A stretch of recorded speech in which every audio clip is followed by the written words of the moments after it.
the largest state in the East. And also, a lot of people don't remember, but we were one of the original 13 colonies. The state was founded, back in the 1730s.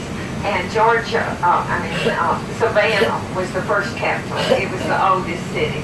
Atlanta didn't come along till 100 years later in the 1830s because of the railroad. That's what started us. We've always been about transportation. First the railroad, now the busiest airport in the world. Which people say, why do you brag about that? The busiest airport, I don't know, we just do. But it is, y'all, did anybody come through there? Yeah, when you go back, nobody seems to notice this, but the city spends millions of dollars on artwork for the airport, and nobody ever noticed it. Everybody's just running to get on their flight. But if you're there with a layover away, look or walk around, see the nice artwork that we have, because we think it's pretty. The symbol of the city of Atlanta is the phoenix. The phoenix is the mythological bird that rose from its own ashes, much as Atlanta did after two terrific fires. One during the American Civil War, 1864, the Battle of Atlanta, and then an even worse one in 1917. But the city grew back again, and the motto is resurgence.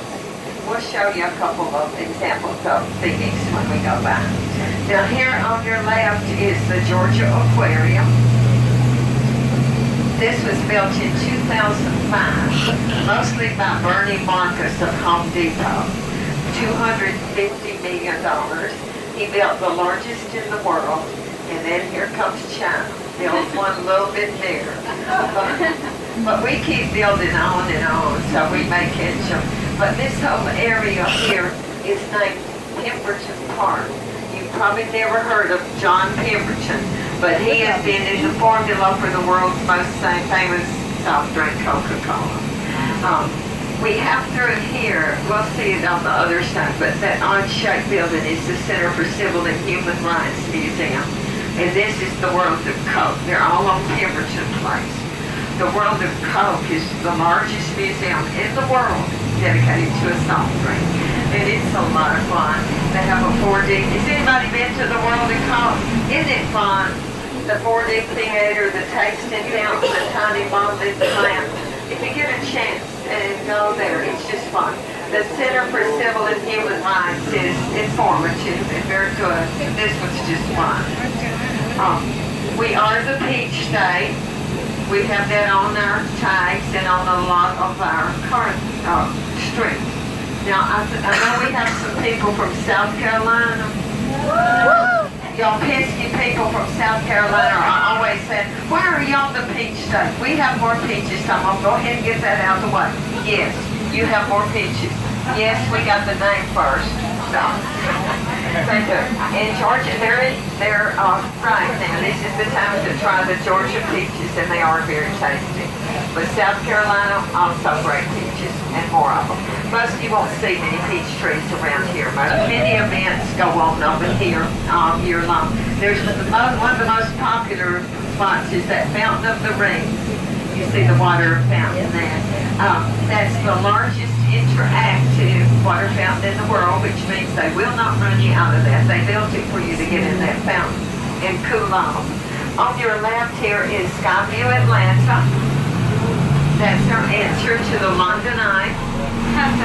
If you want to take a ride in there, you don't have to worry about getting wet. They have it closed pond. It's not a exciting ride, but you get a real good view. And people that have ridden it at night, I've only ridden it in the daytime. They say ride it at night, you can see all the lights. I just thought I could see more in the daytime. But either way, it's good. On our right coming up is the world headquarters of Cable News Network, CNN World. What's 24-hour a day, 7-day-a-week news? Well, everybody, but he was ahead of himself. They made fun of CNN and called it chicken noodle news. They have a fantastic behind the scenes. Has anybody been on the behind the scenes tour? Did you like it? It's awesome. I have never talked to anybody that didn't thoroughly enjoy that. You can call them or go online and book you a behind the scenes tour and check out the escalator. It's the tallest freestanding escalator in the world. You just ride that too. Phillips Arena is on your right. That's the home of our basketball team. The men's team is the Hawks, the women is the Dream. Out front, that's Dominique Wilkins, the most famous player for the Hawks. This is the Gulch where Atlanta started, where the railroad built. But first, I want to talk about our Mercedes-Benz Dome on the right. That was only completed in 2017. It has a statue out there of a bird. That's where the Falcons play, our football team, and also Atlanta United, our soccer team. See, the bird statue there is for the Falcons. That's the largest metal bird statue in the world, and now we got to get us a big old soccer ball. Because Atlanta United, the crowds are bigger than they are for the Falcons. They broke the record the other day. I thought the place only held 70,000, but they had over 71,000 at a soccer game just last weekend. So they have the solar panels. The dome is built with a retractable roof that up the cost is made it $1.5 billion to build this. Mercedes-Benz, of course, got the name right. If you want to see the top of it, the dome, watch the Super Bowl 2019. It'll be back in Atlanta then. And on top of the dome, on top of the roof that rotates, Mercedes-Benz decided to put the world's largest trademark logo, and you can only see it from the axis. If you're flying low, the blimp, or on TV, you can see it then. But it's a beautiful stadium. They had a little trouble with the roof, but I think they've got that out. It was taking too long to open. Right down in that gulch is where, back in 1830, the engineers for the Western Atlantic hammered in the 0-mile marker, making Atlanta the terminus, the end point of the Western Atlantic that went from Chattanooga to 138 miles. You can still see trains still run down there. Not like they used to. There used to be 30 intersecting railroad tracks, and it was so super busy. The passenger depot was down there. Now, I want y'all to look across the gulch so next to Phillips Arena and see how the beams spell out Atlanta. Oh, cool. That's about my favorite thing downtown. If you forget where you are, you come over here and look. If you forget where you are, I guess you forget to come over here. Isn't that cool? I love that part. The passenger depot is down there, and unlike the way the planes are, we complain if we have more than a few hours layover. These folks might have days trying to connect to a train. But, you know, trains were wonderful things, so they were willing to wait. So the folks here in Atlanta built our historic hotel road that we'll see in a minute. But first on the left here, the Martin Luther King Federal Building. That's significant. It was the very first federal building in the country to be named after Dr. King after his death. But you know, Atlanta is his home. When we turn left here, you'll see the historic hotel room. Does anyone watch The Walking Dead? Okay, this is one building here on the right. They use the rooftop on, and this street. How about the Black Panther movie? Okay, there's a building down here was used in there. But in the early 1900s, these were all the hotels and restaurants where the passengers could walk from the depot. But this building up here on the left that says Freedman's Shoes, that's where the secret CIA meeting in Korea, in the Black Panther was filmed. One Korea, it was Atlanta, and they sell the largest men's shoes in the city, size 22. So if you're a big old basketball player, you'll get your shoes there. You like our upside down alligator? I keep expecting it to show up in one of the filmings, but I haven't seen it yet, our alligator. This is the other side of the MLK building. It just goes all the way through. It was originally built to be a post office. Some of our church today is going to be above ground over the viaducts, and that's because of the trains, the railroad. In the early days when everything was so busy, all these 30 of the train tracks, the shopping area was down there. The city leaders said this congestion is not going to make it. And they got smart. They raised the street level one story, and the shopkeepers that didn't have another floor had to build one. And that's where underground Atlanta came from later on too. We'll show you that.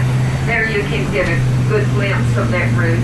The petals, it's like the petals of a flower on top. It's 8 individual panels, and they each weigh 500 tons.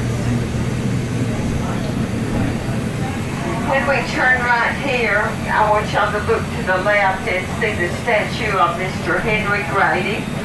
He was the managing editor of the Atlanta newspaper in the 1880s, and he was very influential on bringing business to the South. After the Civil War and Reconstruction, it was quite apparent that the South was never going to make it to prosperity again with everybody farming.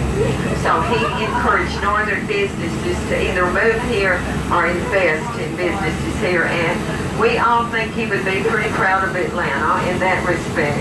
He also sowed the seeds for what became Georgia Tech. And Grady Hospital is named for him also. This is Marietta Street again. This is one of the older streets in the city. We're going to see the birthplace of Coca-Cola down here too. I told you Dr. John Pemberton, who was a pharmacist and worked down here at a drugstore called Jacob's Drugstore. He invented the formula back 1886. He cooked it up in a little copper pot in his backyard. He lived in a boarding house and brought it into work one day at Jacob's Drugstore. Well, the building's not there, but they do have the marker, birthplace of Coke. But he walked in the door and he said, "Folks, we're going to get rich. I have just invented the world's best headache remedy." Well, they all tasted it and mixed it with carbonated water, and they said, "No, this is much too good to be a medicine. It's going to be a soft drink." Well, they didn't get rich. Later people got rich. But I'm going to show you the birthplace of Coke right down here. The building down there in the next block that has the bird on the front, that's one of our artist renditions of a phoenix. It's the Andrew Young building now, but that is where Jacob's Drugstore stood back in 1886. The lady in the middle of the street is Barbara Asher. Barbara Asher was a city council member, and she was also a city planner. We are Phoenix up on the front, but this the plaque that marks the birthplace of Coca-Cola. That's part of Georgia State, and you'll see these blue signs in a lot of buildings. So the blue and white signs that say welcome. That's the symbol of Georgia State College. That's our in-town college.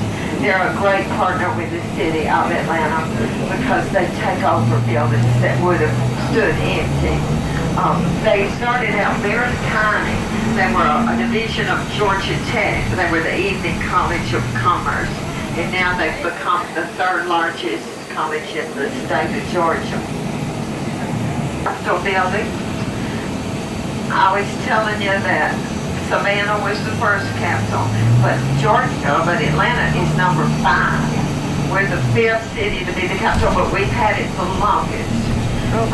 We became the capital in 1868. There's a few things still left in underground. The vendors haven't all moved out. I suspect they will pretty soon. It's been sold a couple of years. And they keep putting out different ideas of what they're going to do. So with the latest I heard was a live, work, play area. So it may again become the place to go in Atlanta. My friend said the gold leaf came from Delana. Your friend was right. Sure did. Delana, where we had a gold. I'll tell you about our gold rush. This building on the left is our county courthouse. Atlanta is the county seat of Fulton County. This building dates from 1914.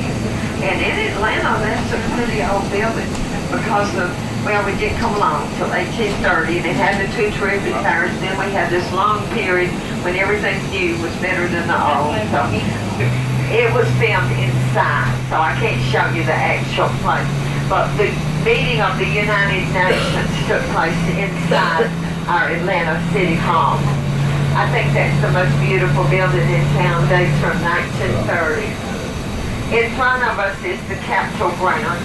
That's Joseph and Elizabeth Brown, the double statue. Double statues are kind of rare. He was governor of the state of Georgia during the Civil War years. With only one exception, all of the men's statues that are on the grounds were past governors. We also have a new statue of Dr. King, which shall be on the other side. But the rest of them were governors. We became the capital in 1868, but it took 30 years to save up enough money for the athletes who lived the colony. But some of the people that came back that had been delegates over there said, well, don't y'all get the big head too bad. Because some of these European delegates said, Atlanta. Okay, is that the same thing as Atlantic City? But I think we're a little bit better known than that now. But they were on Olympic Stadium, but after the Olympic Stadium became Turner Field for our Braves to play the baseball team. Then they go to new stadium, it's out in Cobb County, and now Georgia State plays there. So it's in its third lifetime. Did anybody come to the 96 Olympics over here? Are you local? Oh, Wisconsin. Wow, you're very not local. Relatives here. Relatives. Oh, good. Yeah. TV shows. We beat out Louisiana not long ago. We were number 2 for a long time. Of course, in the next day or two, Louisiana may pull ahead. Who knows? But there's our beautiful capital. That's Miss Freedom on top. The Miss Freedom is color copper painted white. A lot of people think she was added when the gold was added. No, she just got her own little gold dome up there. But she is the mystery lady of Atlanta because nobody knows where she came from. And the odd thing about it, the accountants kept such good figures, but nobody ever mentioned Miss Freedom. Nobody knows where she came from, what she caused. The historians have just gone crazy looking for that. But in the old picture, she's always been there. The only place I know of ever where there was a parking lot that they tore down to build a park. It's usually the opposite way, but that's where people can go if they want to protest something that the state's doing they don't like it. So that's what that was built for. Okay, coming up on your left where those 2 people are, that's the statue of MLK. It was only placed there, that's almost it's our newest statue on the Capitol grounds. These little cannons up here were actually used in the Civil War. They came from the Military Institute about 15 miles from here. If you look down straight, you can see Jimmy Carter pretty good. The trees are kind of growing up around Jimmy. If you're not familiar with Mr. Carter, he was governor of Georgia before he was president. John B. Gordon on the horse. His horse, I love her name, it's Mary. And he was the governor of Georgia also. The oldest church in downtown Atlanta is this one on the left, the Shrine of the Immaculate Conception. It was in this area that Atlanta was burning in 1864 during the war, and the priest there went and appealed to Sherman, General Sherman's army. Don't burn my church, you got too many Catholic soldiers, they wouldn't like it. The church was saved, plus he's credited with saving some other local churches. We don't know how much, it's just rumor, but the churches are there. That's the main thing. The oldest commercial building in downtown Atlanta is this long, low brick one here with a gray roof. That was dates from 1869. It was a freight depot. And we're backing onto ground. See if y'all can, this is a great trivia question for Atlanta. It looks like a cell phone tower, it's not. It was used by the people of Atlanta once a year for over 20 years. One evening a year. Who said the bomb drop? Who said that? Okay, yeah, you are exactly right. In New York, they dropped the bomb. Here in Atlanta, we dropped an 800-pound piece, and they did that for 12 or 20 years. I have a prize for you. It's a tiny prize, but it is. It's a souvenir on the city of Atlanta. This area of town is 5 Points.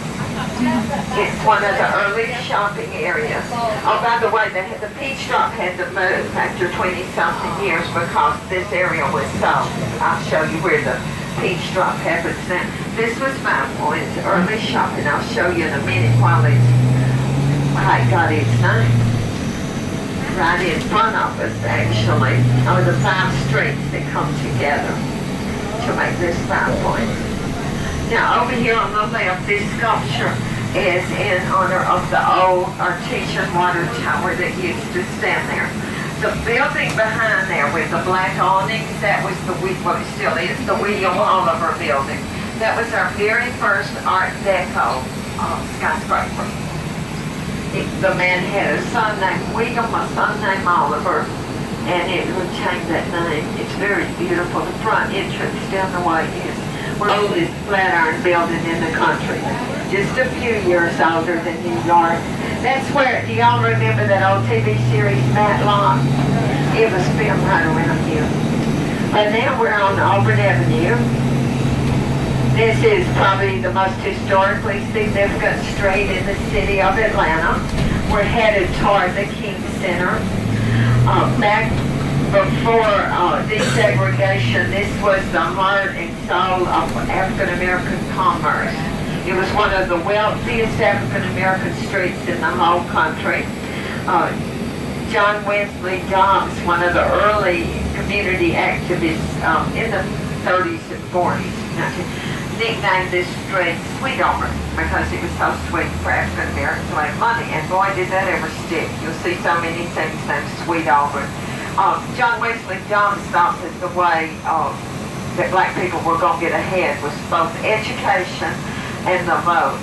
And he got so many folks to register to vote, he took this list to the mayor of Atlanta and got the hiring of the first black policeman in 1948. A year later, he got street lights on the Auburn Avenue. But there's so many sights to see down here on our way. Have y'all seen our streetcars? Here's one coming.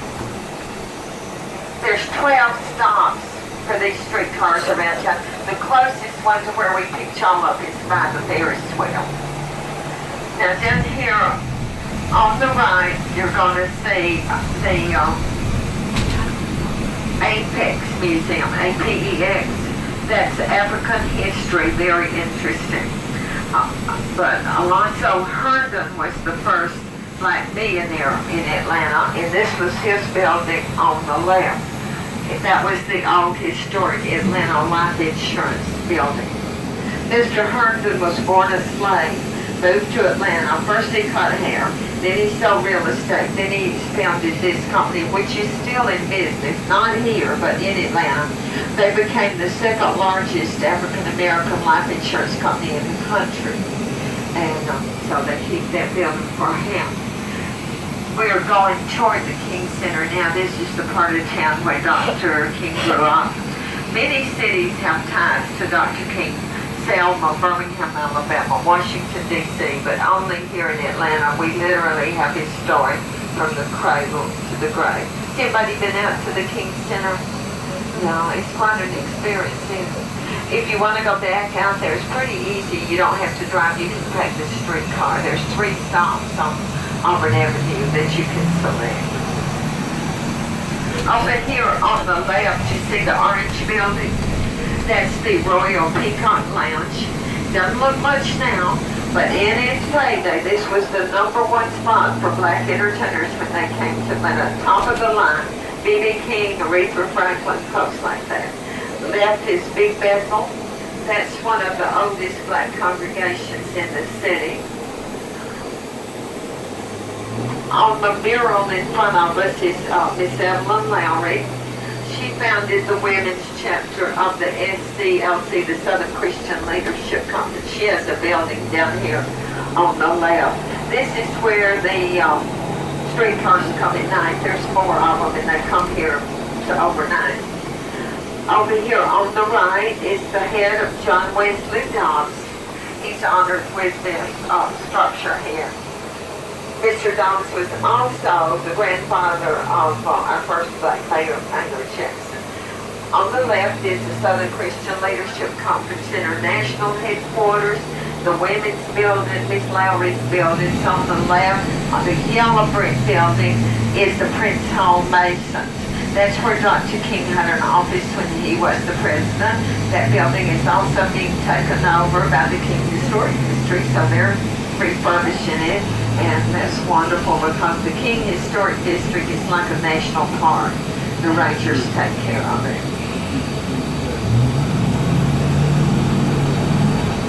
And of course there's another streetcar stop right there. In front of us on the right is the historic Ebenezer Baptist Church.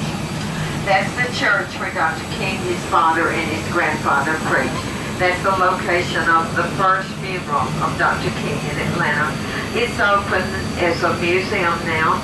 It's restored beautifully to the 1960s appearance of that church. It's only a museum now. A new church has been built across the street from it. Bigger. It's also called Ebenezer Baptist Church. But if you want to visit this church, just be aware that the park does close early, around 5 or 6. They change different times of year, but it's something like that. They don't stay open late. But if you go into the church, you just take your own time. There's no charge. You can sit down. They have people that you can ask questions, but they don't give a structured tour of it. Next to that, we're coming up upon the burial spot of Dr. and Mrs. King.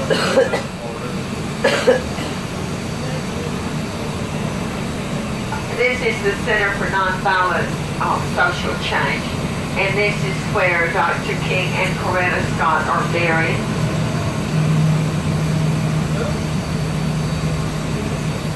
You can see the eternal flame, and behind that is some memorial there, the marble headstone. They are out in the water there, and it's hard to see from here, but it is in the water on a pedestal. It's a reflecting pool, very beautiful. This is the visitor center across the street there. Now up here on the right is the oldest firehouse still in existence in Atlanta, 1894. That's the Parade Museum too. Now we're going to see the birth home of Dr. King on this side. On the left there are little homes that were built for the mill workers. Are y'all familiar with shotgun houses? Yeah. No. If you're not, you open the front door, open the back door, it's a straight shot to make the breeze come through. Yeah. If you want to visit the birth home, you go to the visitor center down there by the church and get you a ticket. There's no charge, but you must have a ticket. They only allow about 12 people at a time. But the yellow house was where all the people are. That's the best way to see it. Sometimes they have an open house, but then you have to stand in line. If you get a ticket, it's going to have a time on it. And you come, this is the bookstore and the museum shop here. You come in there and you can wait till the park ranger comes and gets you. They give you a fabulous tour. They know everything. This is where Dr. King, well, he was actually born in the house. He wasn't born in a hospital and brought here. And he lived there until he was 12. It's a very big, it goes deep. There's 6 bedrooms in there. And like I say, it costs you nothing to tour there. So last time I went, I had a fabulous tour guide and one of the park rangers. He was telling me about Christine, who was Dr. King's sister. She's still living in her 90s. And they had a birthday party for her out back. And they said, how do you like how we've done your bedroom? They had her original bedroom set. They have some original furniture, some is not. She said, well, it looked fine, but I saw that doll on there, and please don't try to tell anybody that was my doll, because none of mine survived my childhood. My nonviolent brothers would pull the head off and use it for a baseball. She never predicted what Dr. King would come to be. But it's a wonderful tour if you have time to do that. If you don't have time to do that, I'm going to share some pictures with you. But down here, when we stop over to the right, is the school where Dr. King attended elementary. It was the David Howard School. Been closed for many years. Now they're reopening it. But if you don't get a chance to visit the house, I bought this the last time I went, and it's the house, but the best thing, it has some of the rooms on it. So I'll pass it around and let y'all look at it. It's supposed to be a tote bag. I use it as visual art.